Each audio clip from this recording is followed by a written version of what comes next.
Qurban ibadəti dinlərdə biz nə görürdük burada?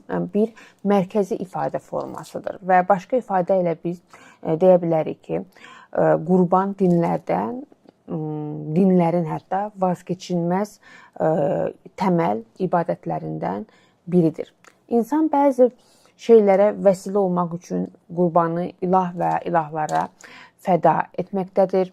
Yeni ilah və ilahlara qurbanla, yəni ilah və ilahlara qurbanla hörmət etməkdədir və ona sayğı duymaqdadır və hər növ nemət və qorunma üçün gördük ki, nə deyir?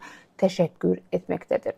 Tapınma və ibadət ifasından bağımsız olaraq da qurban bir sehir, bir büyü ayini olaraq tətbiq edilməkdədir. Bu mənada qurban tez-tez yenilənən sehirli bir təsir üçün icra edilən şeydir.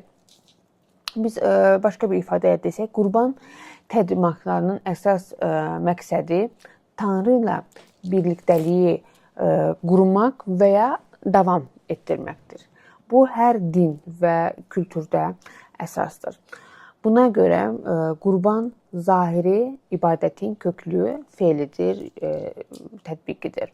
O edilən bir ibadət həm onu təqdim edən şəxsin o daxili duyğularını və həm də ibadətə Tanrının cavabını ifadə edən simvolik bir fəaliyyətdir. Qurbanla bağlı dini mərasim yolu ilə Tanrıya təqdim edilən o hədiyyə qəbul edilir. Tanrı ilə birlikdəlik qurma bacarılır, başarılır, olur və kişinin, şəxsin o günahı yox edilir.